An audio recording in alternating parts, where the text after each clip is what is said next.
Floyd Mayweather in his absolute prime, and I take Manny Pacquiao in his absolute prime. Floyd Mayweather. Floyd still beats him. Floyd beat everybody. Studying tape often gave opponents confidence before facing Manny Pacquiao. On film, his movements appeared understandable. The patterns seemed visible. The solutions seemed attainable. But once the fight became real, that confidence frequently began to erode. What looked familiar from the outside felt entirely different inside the ring. Distances closed more quickly than expected. Angles appeared and disappeared before they could be fully recognized. Exchanges ended before a response could be completed. The predictability that seemed obvious during preparation became difficult to find under live conditions. The most challenging realization wasn't that Pacquiao was impossible to stop. It was that he was impossible to keep in one place long enough to fully understand. Even when opponents anticipated the opening movement, the next action emerged from a different position. Even when they prepared for pressure, it arrived from an unexpected direction. As a result, the fight rarely unfolded according to the structure they had imagined. What began as an attempt to solve a puzzle gradually became an effort to endure it.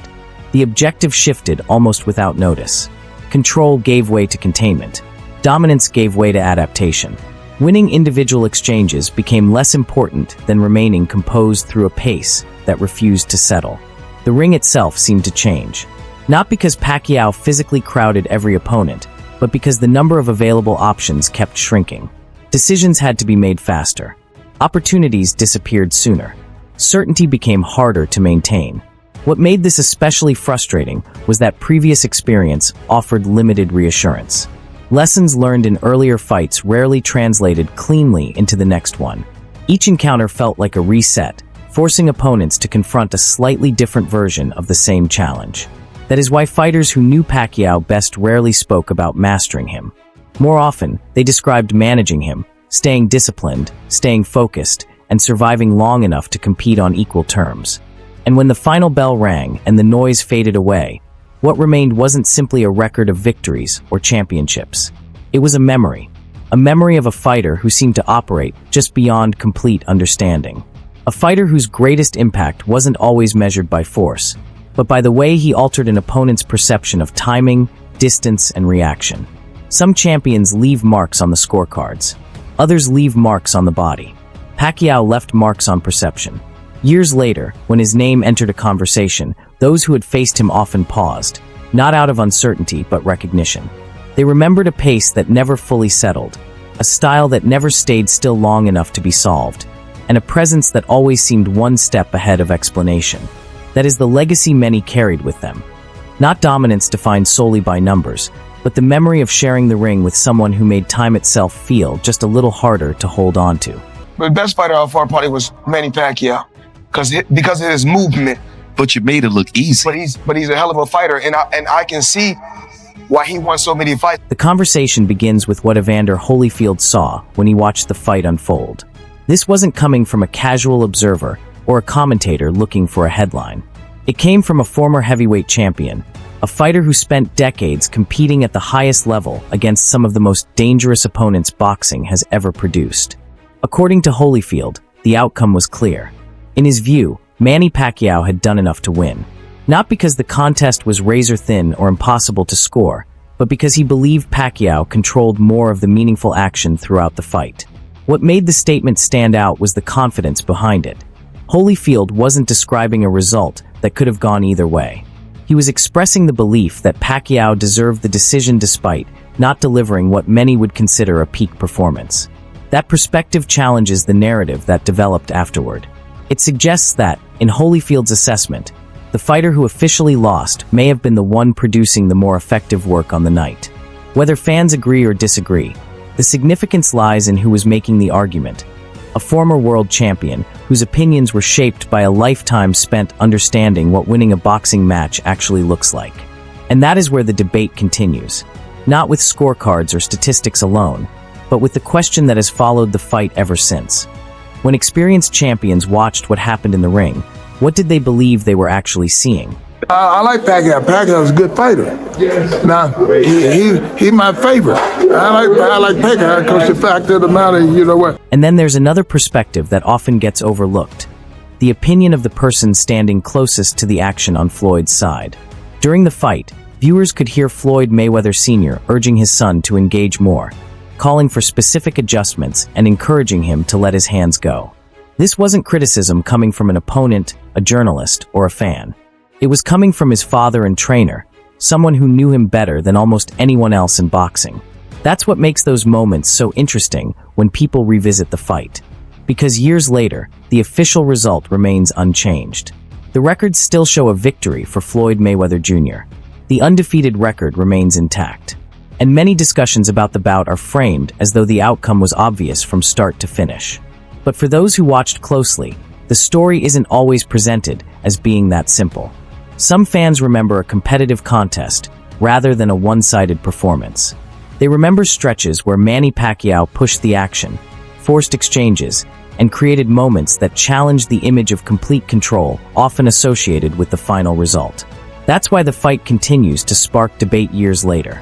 Not because the official verdict changed, it didn't, but because many viewers, former fighters, and boxing observers walked away with interpretations that didn't always match the dominant narrative that followed.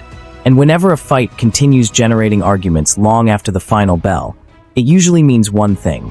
What people saw inside the ring wasn't nearly as simple as the history books make it appear. Manny, what's your impression of this fight? Well, it's a good fight. I thought I won the fight. Before discussing narratives or public opinion, it's important to return to the standards boxing claims to judge itself by. The sport has established scoring categories for a reason: effective punching, ring control, defensive responsibility, and effective aggression. Those are the measurements that are supposed to determine the outcome of a contest. Not reputation, not popularity, not what happens after the final bell. What matters is what takes place between the ropes. So if we're going to examine that fight honestly, the question becomes simple.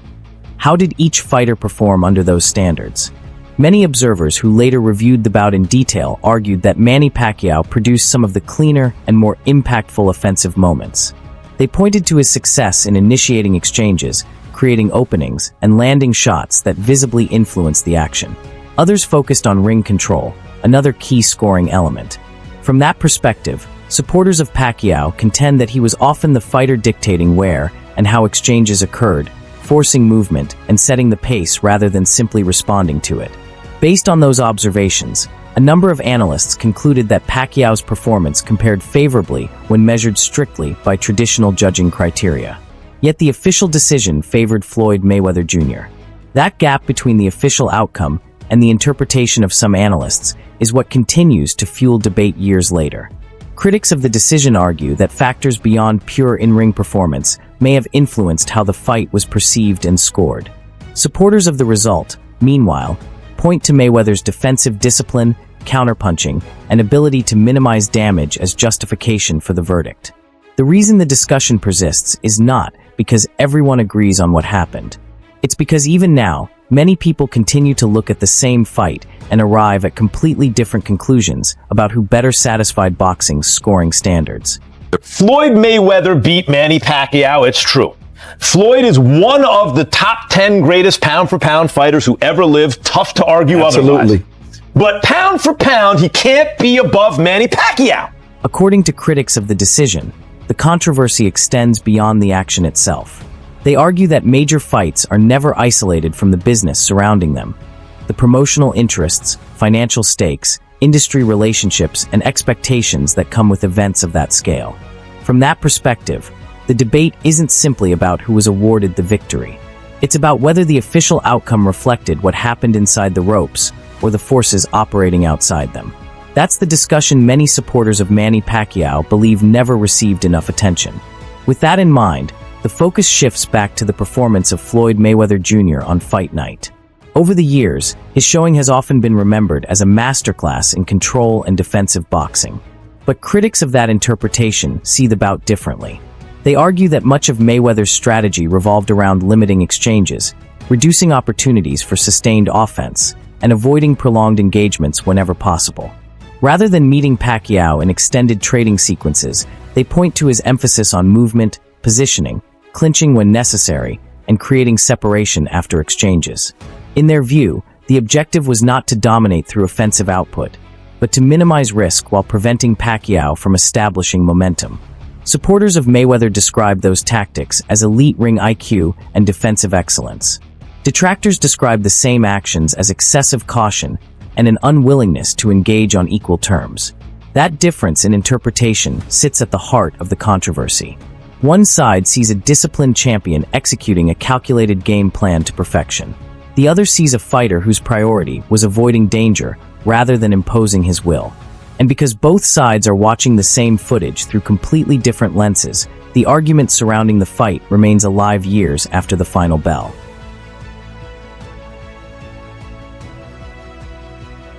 Floyd Mayweather, he's running the whole 12 rounds and he won the fight. You know, I feel sorry to the fans because the fight is boring. If I'm a fan, of course I want to see a good. And for critics of the result, that was the entire formula. Stay out of danger, score lightly when opportunities appear, avoid prolonged exchanges, and leave the ring with the decision. In their view, that approach became the defining story of the fight. They also argue that many of the punches credited to Mayweather lacked the kind of impact normally associated with effective scoring blows. While he remained active and accurate at times, detractors felt that much of his offense consisted of quick, low-commitment shots designed to register points rather than inflict meaningful damage. Several commentators reviewing the contest pointed to this issue repeatedly.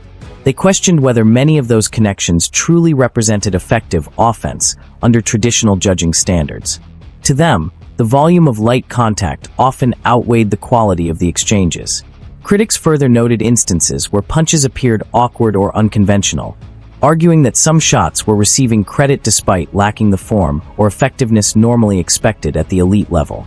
Whether intentional or not, they believed those actions were being rewarded more generously than they deserved. Then there was the clinching.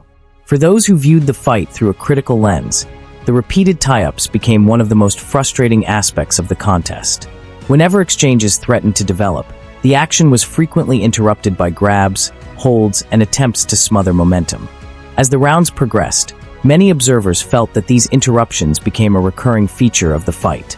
Their frustration wasn't limited to the tactic itself. It centered on the belief that the referee allowed too much of it to occur without significant consequence. From their perspective, the repeated clinches disrupted the flow of the bout and prevented sustained action from developing. Supporters of Mayweather saw these moments differently, viewing them as intelligent veteran tactics and evidence of superior ring awareness. Critics, however, regarded them as another example of a strategy focused primarily on neutralizing engagement rather than winning exchanges outright. And that disagreement remains one of the key reasons the fight continues to divide boxing fans years later. The same footage is available for everyone to watch, yet many still walk away with entirely different conclusions about what actually happened inside the ring. When am I going to see Mayweather Pacquiao? And every time that happened, I would look at them and say, what is it you expect to see? Is not going to yield combat. Is not going to yield anything. Critics of the fight often point to a series of moments they believe are overlooked when the bout is discussed today. Among their complaints was the repeated use of tie-ups during exchanges. They argue that there were numerous occasions when Mayweather appeared to initiate a clinch while still attempting to work offensively, disrupting the action before Pacquiao could respond. To those observers, the issue wasn't simply the clinching itself. It was the frequency with which it occurred and the lack of penalties that followed. They also highlight instances where Mayweather used his lead hand to create separation, controlling distance and limiting Pacquiao's ability to launch combinations. Supporters view those actions as examples of veteran ring craft and defensive awareness. Critics, however, argue that some of those tactics push the boundaries of what should be permitted during active exchanges. This difference in interpretation sits at the center of how the fight is remembered. One side sees a defensive masterpiece built on experience, positioning, and control. The other sees a performance heavily dependent on avoidance, disruption, and tactics that prevented the fight from unfolding naturally. Then the conversation shifts to Manny Pacquiao. Supporters of Pacquiao argue that many of the fight's most significant moments came from his offense. They point to several exchanges where they believe he landed the cleaner and more impactful shots, forcing Mayweather into reactions that were rarely seen throughout his career. To those observers, these weren't isolated moments. They were evidence that Pacquiao was creating real success against one of boxing's most accomplished defensive fighters. They contend that while Mayweather ultimately received the official decision, Pacquiao produced some of the bout's most memorable offensive sequences and moments of visible impact. That is why the debate has endured for so long. It isn't merely about who won on the scorecards. It's about whether the moments that stood out most during the fight were given the weight that some fans and analysts believe they deserved. And years later, that question remains one of the most contested topics in modern boxing history. I won. I know I won. I know I'm the better fighter. We fight 10 times, I'm gonna win 10 times. We fight 20 times, I'm gonna win 20 times. We fight 100 times, I'm gonna win 100 times. Manny Pacquiao he's not a better fighter than me. Nowhere around. For those who challenge the official story of that fight, one question continues to stand out. If the contest was truly as one-sided as it's often portrayed, why do so many people remember moments where Floyd Mayweather Jr. appeared visibly affected by the action? Analysts who revisited the footage pointed to several exchanges where they believed Manny Pacquiao landed meaningful shots that disrupted Mayweather's balance and forced him into defensive reactions. They highlighted sequences near the ropes and moments where Mayweather appeared more concerned with recovering position than initiating offense. From their perspective, these weren't minor incidents. They viewed them as some of the most significant moments of the fight. Instances where Pacquiao managed to penetrate the defense of a boxer widely regarded as one of the most elusive fighters of his era. What makes their argument more forceful is the contrast they draw between the two men. Critics contend that while Pacquiao created several moments that visibly affected Mayweather, they struggle to identify comparable situations in which Mayweather seriously troubled Pacquiao. In their assessment, Pacquiao remained composed and physically stable throughout the contest, never appearing close to being hurt or overwhelmed. Whether one agrees with that interpretation or not, it forms a central pillar of the pro-Pacquiao argument. Supporters point to those exchanges and ask why moments of visible impact seem to play such a limited role in the final narrative surrounding the fight. They also note the equipment involved. Pacquiao competed under the same regulations as everyone else, but some observers have argued that the gloves used that night were not ideal for maximizing punching impact. Even so, they believe he still produced several of the bout's most memorable offensive moments. For those who hold this view, the debate is not simply about punch counts or scorecards. It is about the difference between controlling a fight on paper and creating moments that leave a lasting impression in the ring. And that distinction remains one of the reasons the fight continues to be debated long after the final bell. Some remember the official verdict. Others remember the moments when they felt the momentum shift. And depending on which of those carries more weight, the story of the fight can look very different. You did everything good. Everything is done already. We're not going to career thing. Huh?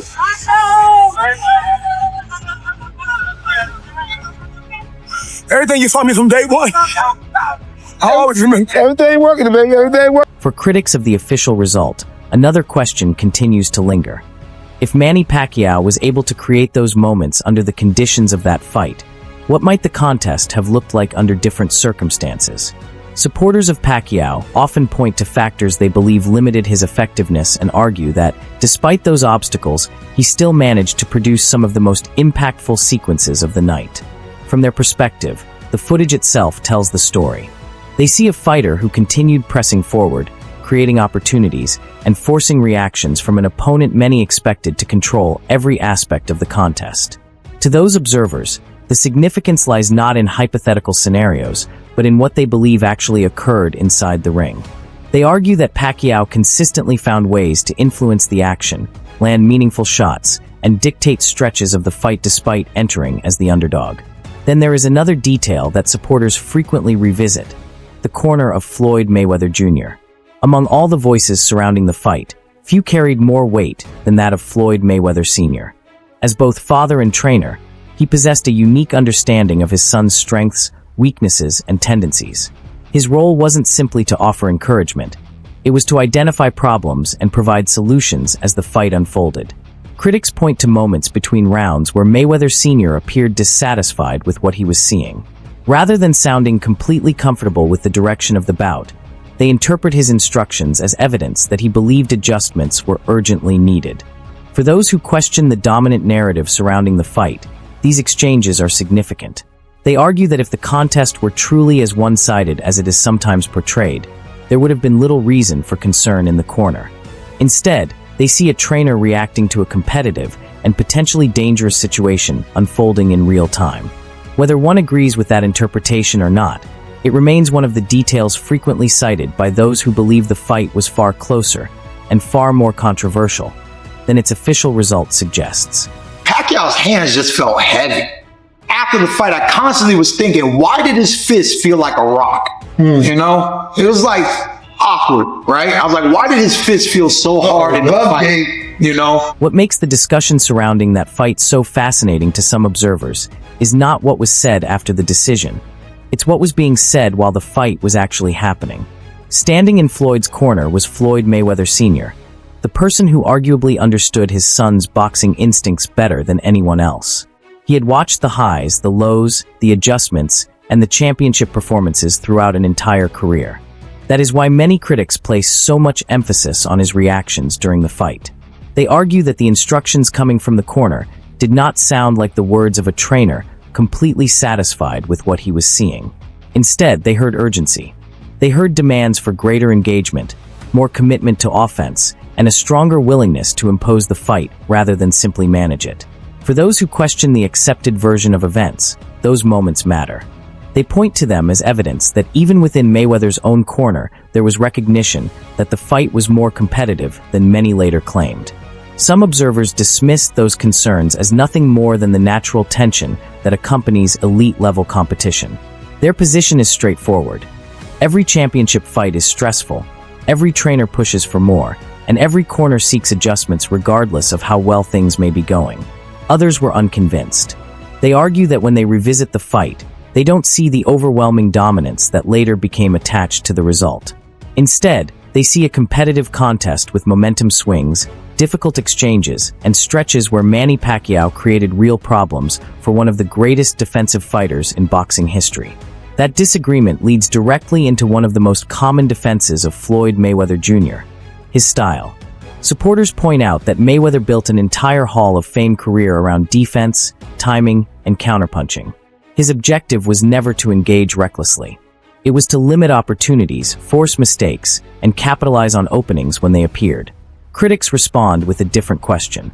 If the strategy centered on making Pacquiao miss and answering with clean counters, how consistently did those counters actually land? How often did the defensive success translate into meaningful offensive moments?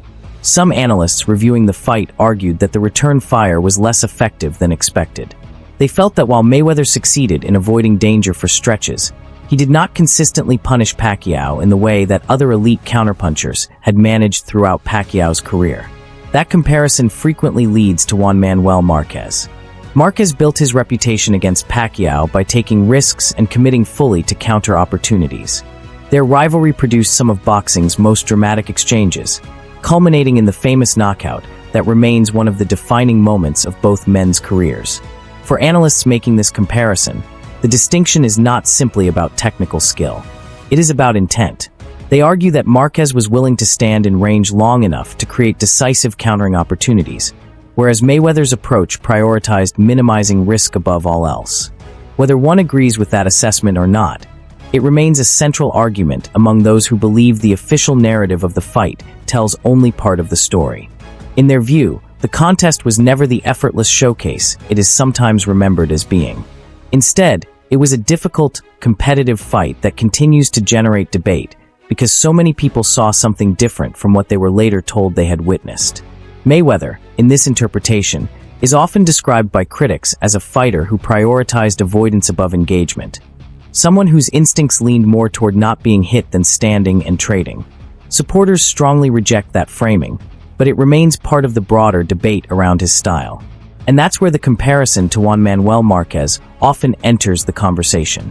Marquez built his reputation on calculated risk, meeting fire with fire, accepting danger in order to create counterpunching opportunities. Because of that approach, some analysts view him as one of the most naturally aggressive and precise counterpunchers Pacquiao ever faced. From that perspective, a controversial question gets raised. Does counterpunching require standing in harm's way longer than Mayweather typically did? Or is elite counterpunching defined by something else entirely, timing, distance control, and defensive positioning? That disagreement sits at the center of how people interpret Mayweather's style. Supporters argue his greatness comes from eliminating risk while still winning exchanges. Critics argue that in fights like this one, that approach sometimes looked more like disengagement than dominance. Then there is the question of ring generalship. Official scoring criteria define it as controlling the pace, positioning, and geography of the fight. Many analysts reviewing the bout concluded that there were stretches where Manny Pacquiao appeared to dictate forward movement and initiate exchanges, while Floyd Mayweather Jr. focused more on controlling distance and resetting positions after contact. But here too, interpretation split sharply. Some observers believe Pacquiao's aggression translated into control. Others believe Mayweather's ability to dictate when exchanges happened was the true form of ring generalship. That disagreement extends beyond this single fight. It reflects a larger debate about what controlling a fight actually means, forcing action or limiting it. And that leads into another surprising claim, sometimes raised in analysis discussions: defensive effectiveness. The mainstream narrative has long positioned Mayweather as the benchmark of defensive boxing. Yet some analysts argue that Pacquiao's defensive movement, built on angles, rhythm changes, and constant footwork, was underrated in comparison, especially during offensive transitions where he often exited exchanges cleanly after attacking. Whether one accepts that or not, it challenges the simple version of the story that places one fighter as purely defensive and the other as purely offensive. In reality, what makes this fight still debated is not a lack of information. It's the presence of competing interpretations of the same moments. One side sees control and discipline, the other sees pressure and disruption. And years later, the divide still hasn't closed. There's a belief held by some fans that expectation shaped perception going into that night. That what people thought they were going to see influenced how they interpreted what actually happened inside the ring between Floyd Mayweather Jr. and Manny Pacquiao. From that point of view, judges, commentators, and even casual viewers may have been influenced by the narrative that had been built long before the first bell. One fighter positioned as the defensive master, the other as the aggressive challenger stepping into his domain. But others strongly reject that idea. They argue that when the fight is reviewed frame by frame, without commentary or expectation, different conclusions begin to appear.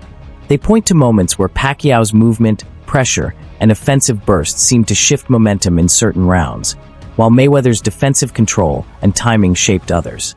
That's where the disagreement begins, not in what happened, but in how it is weighted. Supporters of Pacquiao often emphasize his activity, aggression, and moments where he appeared to take initiative in exchanges. Supporters of Mayweather emphasize defensive efficiency, control of distance, and minimizing damage while scoring selectively. Even within that debate, opinions split on how to interpret key moments, with no universal agreement on which fighter consistently dictated the fight.